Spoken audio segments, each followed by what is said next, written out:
Qingyi is the most powerful proxy in all of zenless Zone 0. If you disagree, then you are just uneducated, uninformed, unlearned, unenlightened, and most likely unemployed. The only reason to dispute Qingyi's omnipotency is if you are lacking chromosomes both in-game and in real life, because I've been warning you all about how powerful Qingyi is going to be for months now. And while I can't help you with any physical chromosome deficiencies, for in-game deficiencies, you may be able to fix that with the help of my referral link to lootbar.gg. Lootbar.gg is the best way to farm chromosomes in zenless Zone 0. It is safe, secure, and will save you money in a major way. For example, a pack in-game normally costing $50 will only cost you $42.50 on lootbar.gg when using my referral link coupon. So click my link, collect your coupon, enter your UID in server region, top up, and then you will receive the chromosomes you paid a cheaper price for in-game. Ever since Qingyi was revealed in the zenless Zone 0 launch livestream, I just knew she would be overpowered. Like every agent does give me a first impression. When I first saw Soldier 11, I thought, wow, she's cool. Ellen Joe, I thought, what a hoe. And Zhu Yuan, I thought, nerd. But for Qingyi, the word that came to my mind was power. They're like showing a lot of new... Oh, she's powerful. Yeah, she's gonna be the most broken in the game. She's gonna be really powerful, everyone. Save for this character.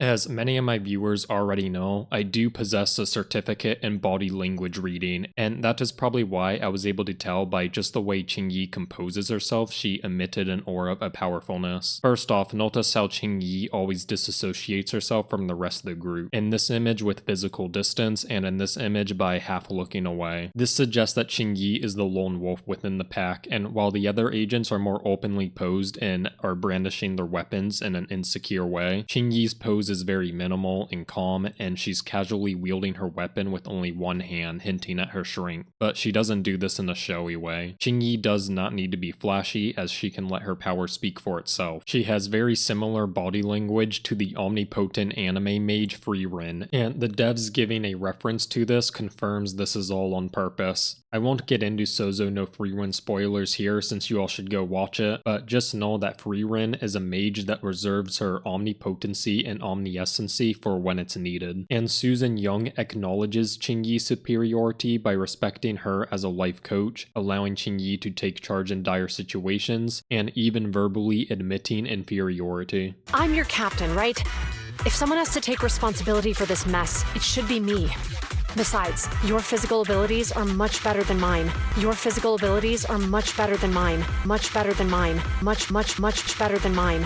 Overall, I think the Qingyi-Susan dynamic will be similar to the Kafka-Silverwolf dynamic, where one is the leader, but the subordinate is clearly more powerful as well as meta in-game. And speaking of actual in-game meta, well, I don't have access to the test server. Luckily, a theory crafter who I do respect as my intellectual equal named Eango does have access, and he did confirm last week that Qingyi is the most powerful proxy in the game. The character is too good. Now, I'm not saying that because I want her to get nerfed. I mean, literally, if you happen to get this character, you're chilling. And honestly, I did nearly come in my pants while watching this video when Eango said the words "too good," as the thing is, I'm just really attracted to power. But what made me burst was when I saw Qingyi has recently been buffed even more. I think before an M6 Anbi would somewhat compete with an M0 Qingyi in niche scenarios, which was a stupid comparison already. Like, why compare one agent at 100% of their strength versus another agent at only 0% of their strength? However, with the new Qingyi's buffs, even at M0, she will outclass and embarrass Anbi in every scenario, and under no circumstance should you ever use Anbi again.